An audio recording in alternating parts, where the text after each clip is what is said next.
आपने सुना होगा अंगुलीमाल कितना खतरनाक डाकू बना था, लेकिन वही अंगुलीमाल जब सप्तऋषियों की संगत को पाता है, जब वही अंगुलीमाल महात्मा बुद्ध के चरणों का दर्शन करता है तो महान भक्त बन जाता है। हनुमान जी एक बानर थे, लेकिन राम की संगत में इतने पूजनी बंदनी अर्चनी हो गए जिनके मंदिर जगह जगह बने हुए। संगत का बहुत बड़ा प्रभाव होता है। किसी कमरे में दो साधु ठहरे हुए थे किसी भगत के यहाँ। उस कमरे में दो कपड़े की बड़ी बड़ी पोटली टंगी हुई थी। पोटली खाली थी, उसमें कुछ भी नहीं था, लेकिन टंगी थी खूंटी में। एक पोटली से खुशबू आ रही थी, दूसरी पोटली से बदबू आ रही थी। तो संत आपस में चर्चा कर रहे थे, दोनों कपड़ों का रंग एक है, पोटली एक जैसी है और एक ही कमरे में टंगी हुई है। एक से खुशबू आ रही, दूसरी से बदबू आ रही, इसका कारण क्या है? तो पोटलियों ने जब संतों की चर्चा सुना तो पोटली से आवाज आई, भगवान मेरी गलती नहीं है, मैं पोटली हूं, मेरे अंदर थोड़ी देर पहले लहसुन रखा था, लहसुन तो मालिक निकाल ले गया, लेकिन उसकी बदबू इसी में छूट गई है। मैं लहसुन की संगत कर चुकी हूं, इसलिए बदबू आ रही पोटली से। दूसरी पोटली हंसते हुई बोली कि मेरे अंदर केसर रखी थी, मैं केसर की संगत कर चुकी हूं, केसर तो निकल कर चली गई, लेकिन उसकी खुशबू मेरे अंदर छूट गई है। याद रखना, जो कपड़ा जड़ है, जो कपड़ा जड़ है, पोटली जड़ है, उसमें कोई जान नहीं है, लेकिन उसमें भी खुशबू और बदबू छूट जाती है। आदमी तो जानदार प्राणी है, इसके अंदर संगत का प्रभाव कितना पड़ेगा। जिसकी संगत कर लेता है उसकी सुगंध और दुर्गंध जिंदगी भर बनी रहती है। बोलिए सदगुरुदेव की जय हो। जय जय। लीना लखवानी नागपुर वाली जय बोल रही है। उसका बहुत श्रद्धा है, उसका पति भी बहुत अच्छा है। चतुर्भुज खड़े हो जाओ ना, कहाँ हो? वो देखो, जब उसकी पत्नी कहती है गुरु जी के पास चलो दर्शन के लिए, वो ले आता है, मना नहीं करता है। ऐसा पति मिलना चाहिए। कितने पति ऐसे हैं जो पत्नी कहती है गुरु दर्शन के लिए चलो, तो कहता पिकनिक मनाने चलो। वो बोलती है रायपुर चलो, तो बोलता है कुल्लू मनाली चलो, वहां से ज्यादा उल्लू कोई बना ही नहीं सकता। मनाली कुल्लू, बन जाओ उल्लू और डूब मरो चुल्लू भर पानी में। धन्य है वह पति जो अपनी पत्नी को दर्शन कराने के लिए गुरु के पास पहुंचता है। धन्य है वह नारी जो दर्शन करने की उसके अंदर भूख रहती है। व्यास गादी उनको आशीर्वाद देती है जो सत्संग के भूखे हैं, दर्शन के भूखे हैं, सेवा के भूखे हैं। हर व्यक्ति के अंदर भोजन की तो भूख रहती है, धन की भूख रहती है, पद की भूख रहती है, मान सम्मान की भूख रहती है, लेकिन याद रखना ये सारी भूख जिंदगी भर तुम्हारी खत्म नहीं होगी। जिस दिन सत्संग की भूख लग जाएगी उस दिन दुनिया की सारी भूख अपने आप खत्म हो जाएगी और भक्ति की भूख आपको तृप्त कर देगी। भक्ति की भूख पैदा करो। कबीर साहब ने एक बहुत बड़ी बात कही है, जो तू आया जगत में तो ऐसा कर ले, कर साहिब की बंदगी भूखे को कछ दे। कबीर साहब भी भूखों की फिक्र करते हैं, कहते भूखों को कुछ दे दो। तो कुछ क्या दे दे? कुछ क्या होता? अरे कुछ दे दो, जो कुछ दे दो, सब कुछ दे दो, थोड़ा कुछ दे दो, कुछ दे दो। एक आदमी अपनी ससुराल जा रहा था, तो उसकी पत्नी ने उसको रुपया दिया, तो उसने रुपया ले लिया और पत्नी ने कहा कि बाजार में, मार्केट में जाना और कुछ खरीद लेना और कुछ रास्ते में खा लेना और कुछ ससुराल में गिफ्ट दे देना। तो गया। पति भोला भाला था, सीधा साधा था, ज्यादा चतुर होशियार नहीं था। बाजार में पहुंचा, दुकान पर पहुंचा तो बोला कुछ दे दो। तो दुकानदार बोला कुछ क्या? बोलो ना, कुछ क्या लोगे? कुछ बताओ तब तो कुछ दे। बोले बता रहा हूं, कुछ दे दो। तो बोले कुछ क्या दे दे? कुछ कहो तो, जो कहो कुछ वो दे दे। बोले फालतू बात मत करो, मेरी वाइफ ने कहा कुछ ले लेना, तो कुछ दो। 10-20 दुकानों पर गया, वो कुछ मांग रहा था। कुछ कोई सामान तो होता नहीं, सामान का नाम तो लो ना, तो नाम लेता नहीं था, कुछ मांगता था। तो एक दुकानदार सब्जी बेच रहा था, उसने कहा इधर आओ। तो वो समझ गए मूर्ख है, बोले मैं कुछ दे देता। तो उसने जमीकंद दे दिया। जमीकंद जानते हो जिसको यहाँ क्या बोलते हैं? जमीकंद, वो दे दिया। उसने 50 रुपया दिया, उसने जमीकंद उसको 10 किलो दे दिया। ज्यादा पाया तो बड़ा खुश हुआ कि कुछ बहुत मिल गया, कुछ रुपये में कुछ मिला और बहुत कुछ मिला, पूरी गठरी बंध गई 10 किलो। 10 किलो जमीकंद लेकर के चला, 5 किलोमीटर पैदल गया। तो याद आया कि पत्नी ने कहा था कुछ ले लेना और कुछ रास्ते में खा लेना। पेड़ के नीचे बैठ कर जमीकंद, कच्चा जमीकंद कुछ खा लिया। और ज्यों ही खाया गला में खुजलाहट पैदा हुई, गला खुजलाने लगा, गले में दर्द होने लगी अंदर। तो वो बोला कुछ बड़ा खतरनाक है, मेरी पत्नी ने कुछ खिला दिया और कुछ तो बहुत गड़बड़ कर गया। बाकी जो जमी कंद बचा उसको ले जाकर के ससुराल में सास ससुर को सौंप दिया, ये कुछ ले लो। जमी कंद ले लिए। अब सास ससुर ने पूछा कि कुछ नाश्ता कर लो, बोले मैं कुछ नहीं खाऊंगा, क्योंकि कुछ खरीदा, कुछ खाया, कुछ लाया और गला मेरा खुजला रहा, दर्द हो रहा, अब कुछ तो कभी नहीं खाऊंगा। तो बोले कुछ पी लो, अरे बोले पीऊंगा नहीं। सास ससुर हंसने लगे। उन्होंने मोबाइल लगाया अपनी बेटी को कि तेरा पति क्या बोल रहा है? बोलता है कुछ लाया हूं, कुछ खाया हूं और कुछ दिया। बोले है कहां कुछ? तो बोला वो है ना जो तुमको दिया हूं, गठरी खोलो। तो खोला, उसमें जमी कंद निकला। बोले ये कुछ है? ये तो जमी कंद है, ये कच्चा खाया जाता। बोले तुम्हारी बेटी ने कहा था कुछ ले लेना, कुछ खा लेना, कुछ वहां दे देना, तो कुछ खरीद कर लाया, कुछ खा लिया और कुछ दे दिया, और तुम फिर कहते हो कुछ ले लो, कुछ खा लो। अब मैं कुछ नहीं खाऊंगा, एक बार खाया तो गला दर्द कर रहा। अब ये बुद्धि विवेक नहीं है। कुछ का अर्थ क्या होता है? ये मेरे गुरु जी कहानी सुनाते थे, वो कहानी आपको सुनाया। विवेकवान बनो। कुछ कोई चीज नहीं होती है, कुछ दुनिया के समस्त सामानों को कहा जाता है। कुछ लेने का मतलब है बर्फी ले लो या पेड़ा ले लो या रसमलाई ले लो। ससुराल जा रहे तो कुछ लेकर भी चले जाओ। अब वही कुछ जमी कंद मत ले लेना। किसी के यहाँ शादी होने वाली थी, बेटी पक्ष के लोग फलदान लेकर के आए, तो उन्होंने अपने मित्र से पूछा फलदान में क्या ले जाऊं? बोले कुछ फल ले लेना, कोई फल ले लेना। तो भाटा खरीद कर लाए, 1 कुंटल भाटा। बोले ये भी फल है। जब वहां फलदान में आंगन में भाटा खोल कर रखा तो बेटी के माँ बाप और बेटी जब भाटा देखा तो बोला बस शादी पूरी हो गई। जब फलदान में भाटा तो शादी में पूरा घाटा, शादी करो कैंसिल। अरे बोले भाटा क्यों लाए हो? बोले कुछ फल लाना था, यही ले आए। नहीं, हमेशा कभी कुछ भेंट करो। पहली तो ये बात है, जिसको भेंट करना चाहते हो उसको पसंद क्या है ये सोचो, वो चीज ले जाओ। और भेंट जो करना चाहते हो उसकी क्वांटिटी भले कम हो, मात्रा कम हो। 1 कुंटल भाटा की जरूरत नहीं है, 5 किलो सेव फल ले लो, 5 किलो अनार ले लो, 10 किलो अंगूर ले लो। ये 10 कुंटल भाटा वहां लेकर गए, क्वांटिटी। हमारे पास में एक भक्त आते हैं बिटकुली के, कोदन साहु मनहरे प्रिंसिपल। कह रहे थे आपकी भक्ति से हमारा बहुत फायदा हुआ।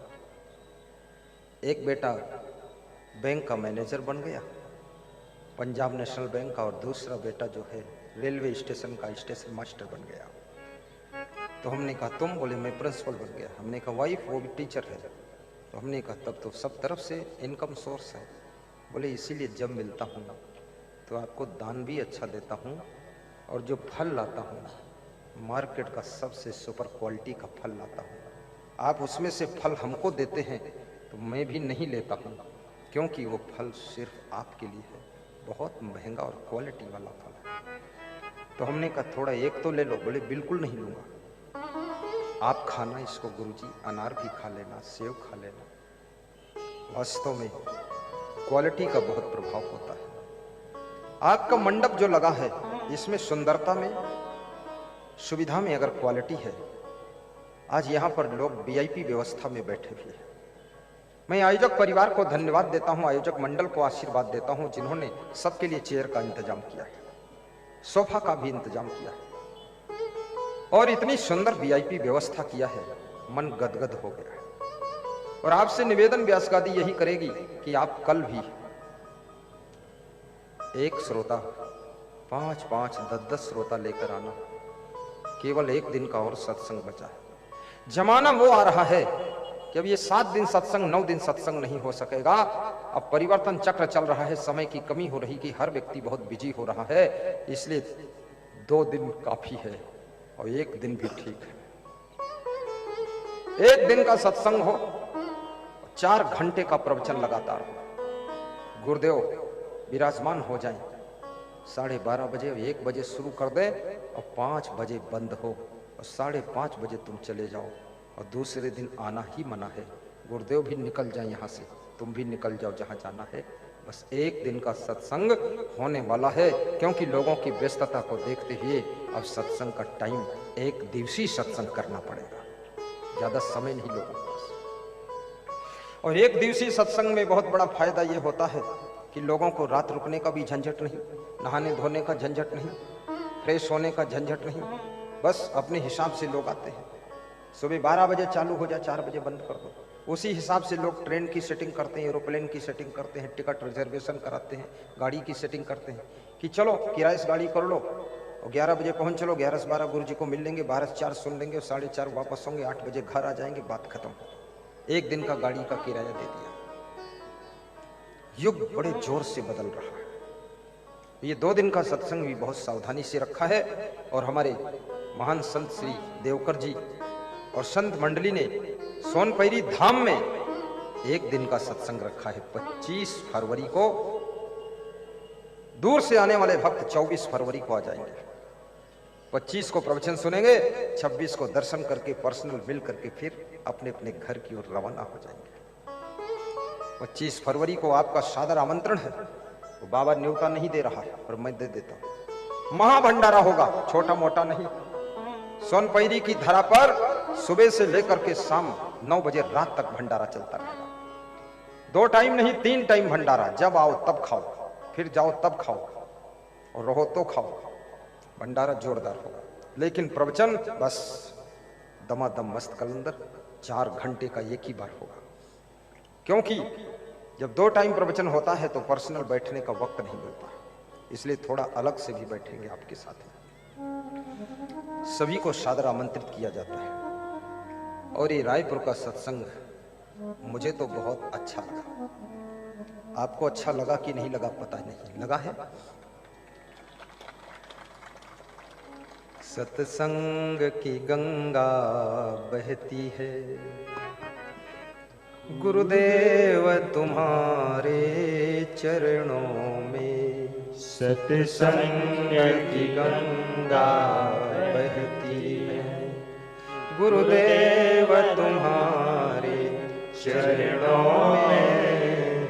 फल मिलता है सब तीर्थ का, कल्याण तुम्हारे चरणों में। मिलता है सच्चा सुख केवल, गुरुदेव तुम्हारे चरणों में। मिलता है सच्चा सुख केवल, गुरुदेव तुम्हारे चरणों में।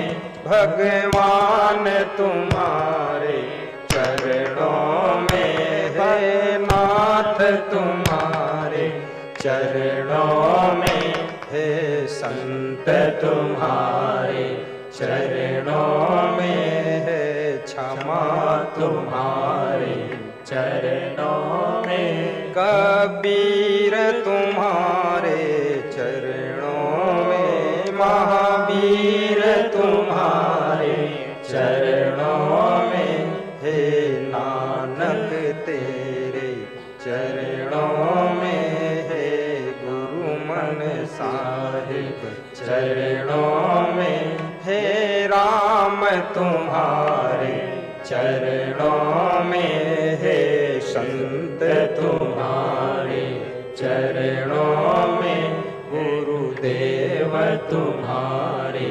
चरणों में। ग्राम गौ ग्राम बनाकर, ग्राम ग्राम गौ ग्राम बनाकर अपना देश महान करे। गौपालक बन बने विधाता, भूपर स्वर्ग विहार करे। गोपालक बन बने विधाता, गोपालक बन बने विधाता। भूपर स्वर्ग विहान करे, गोपालक बन बने विधाता, ऊपर स्वर्ग विहान करे। जनता सब करो, करो अहिंसा का पालन, पुण्य होगा बाप का, कर लो भाई गोपालन, कर लो भाई गोपालन। हम ग्राम गौ ग्राम बना कर अपना देश महान करे, गौपालक बन बने विधाता, ऊपर स्वर्ग विहान करे। ताली बजाकर गौ माता का गीत है। ग्राम ग्राम गौ ग्राम बनाकर, ग्राम ग्राम गौ ग्राम बनाकर अपना देश महान करे, गौपालक बन बने विधाता, ऊपर स्वर्ग विहान करे, गौपालक बन बने विधाता, ऊपर स्वर्ग विहान करे, गौपालक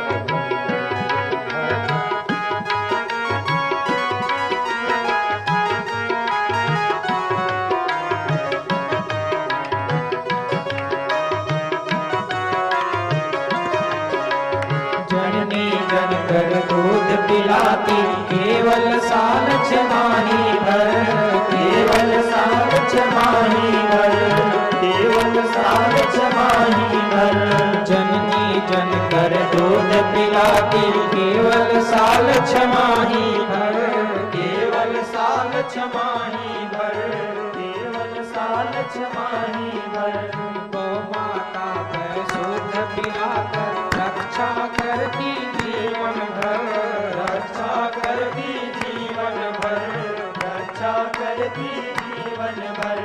ऐसी पावन गौ माता की, ऐसी पावन गौ माता की सेवा करो ध्यान करे, गौपालक बन बने विधाता, ऊपर स्वर्ग विहान करे, गौपालक बन बने विधाता, ऊपर स्वर्ग विहान करे। ग्राम ग्राम गौ ग्राम बनाकर, ग्राम ग्राम गौ ग्राम बनाकर अपना देश महान करे, गौपालक बन बने विधाता, ऊपर स्वर्ग विहान करे।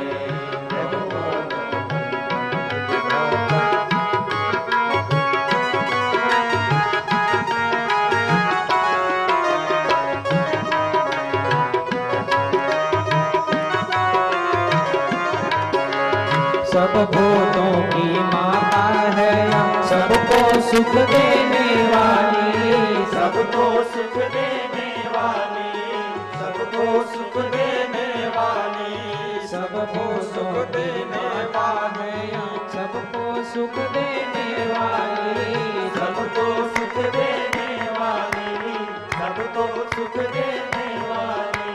रोम रोम में देव बसे हैं, भवसागर तरने वाली, भवसागर तरने वाली, भवसागर तरने वाली। पंचगव्य औषधि सजीवन, पंचगव्य औषधि सजीवन, तन मन को बलवान करे, गौपालक बन बने विधाता, ऊपर स्वर्ग विहान करे, गौपालक बन बने विधाता, ऊपर स्वर्ग विहान करे।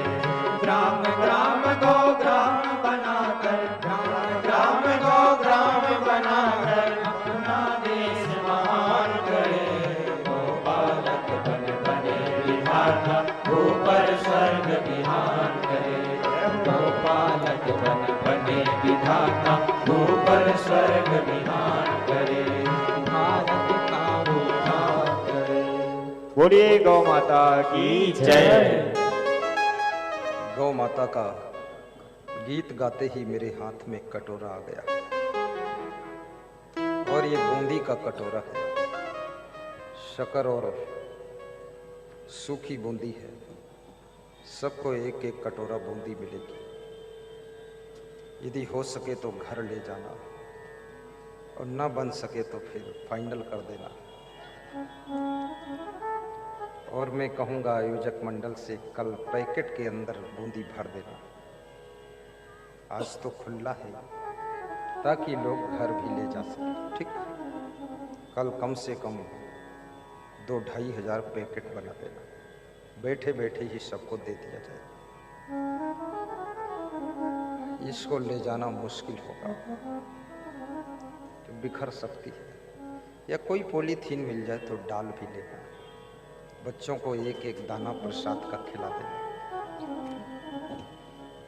प्रसादे सर्व दुखानां हानिरस्योपजायते प्रसन्न चेतसो हि यासु बुद्धि पर्योतिष्ठते। बुद्धि पर्योतिष्ठते। प्रसाद ग्रहण करने से बुद्धि विकसित होती है। और सदगुरु कबीर साहिब कहते हैं, भूखे को कछु दे। सारा संसार तो भूखा है। मनुष्य के मन के अंदर सबसे बड़ी भूख प्रेम की रहती है। जहां प्रेम नहीं रहता है, जहां प्रेम नहीं मिलता है, जहां प्रेम नहीं होता है, 56 प्रकार के पकवान खाने के बाद भी मन तृप्त नहीं होता। और जब इस जीव को प्रेम मिल जाता है, वहां सेबरी के बेर खाकर भी मन तृप्त हो जाता है। इसलिए याद रखना, कबीर की साखी को मत भूलना।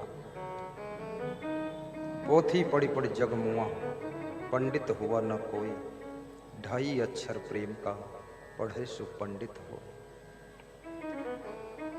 रिश्तों में सुख का रस तब टपकना शुरू करता है जब तुम रिश्तों के अंदर प्रेम रस समाहित कर देते हो।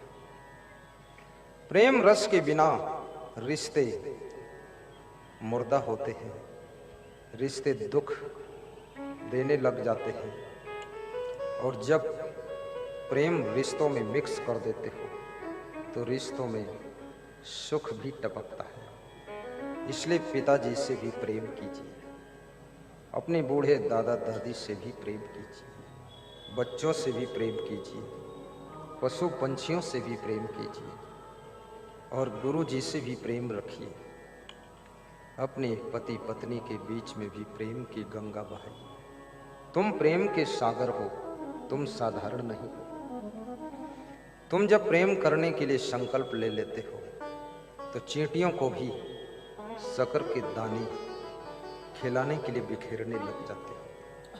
जब तुम अपने प्रेम को विकसित करते हो तो मछलियों को भी आटे की गोलियां खिलाने के लिए नदियों और तालाबों के किनारे बैठकर तुम सेवा करने लग जाते हो।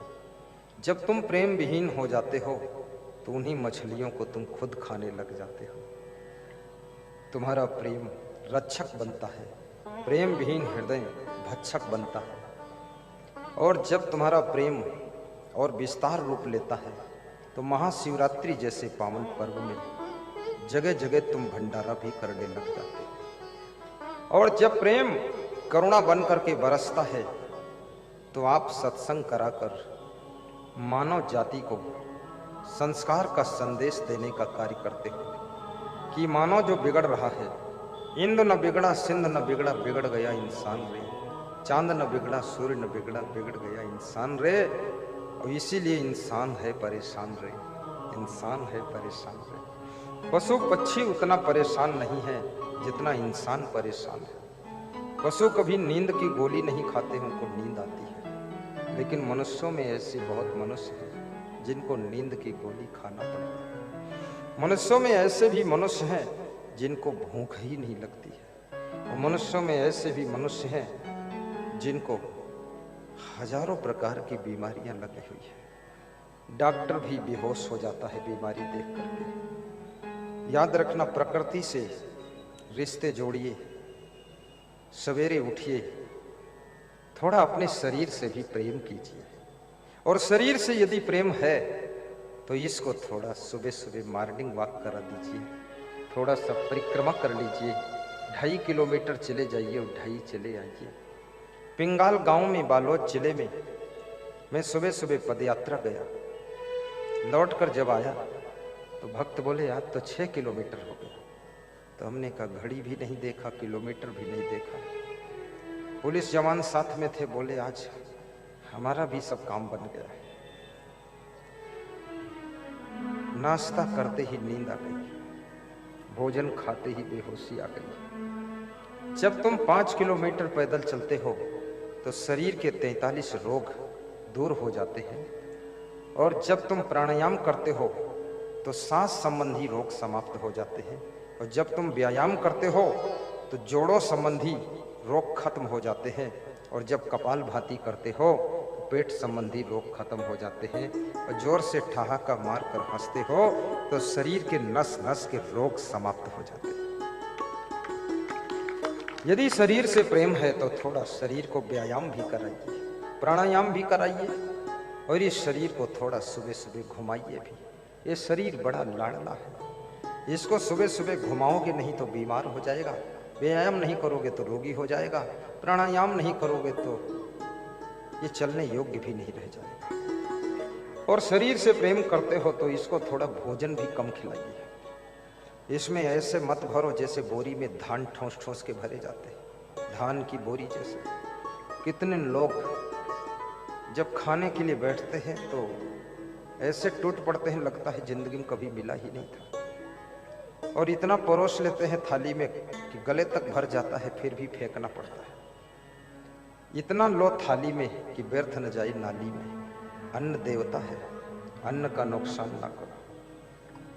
कम खाया हुआ भोजन अमृत का काम करता है, अधिक खाया हुआ भोजन आपकी बॉडी के लिए जहर का काम करता है। और बिल्कुल न खाने से आदमी जिंदा नहीं रहता है, कुछ दिन में जरूर मर जाएगा, इसलिए थोड़ा खाओ भी। और चिकित्सा विज्ञान कहता है कि हर 3 घंटे में थोड़ा कुछ खा लो। कितने लोग ऐसा नियम बना चुके हैं कि बस एक टाइम ही लेते हैं। कितने साधुओं में भी नियम है बस एक टाइम, और एक टाइम ऊंट खाता है, ऊंट एक टाइम पानी पीता है, ऊंट सप्ताह में एक ही दिन पानी पीता है, सप्ताह भर उसी पानी से काम चला लेता है। ये पूर्व जन्म में ऊंट होंगे, धोखे से आदमी होकर पैदा हो गए। एक टाइम क्यों खाते हो? 2 टाइम भी खा लो, 3 टाइम खा लो, बात टाइम की है ही नहीं, भूख लगे तब खा लो। अब ये भी बात नहीं कि 2 बजे रात को भूख लग रही, थोड़ा टाइम टेबल भी सेट कर लो।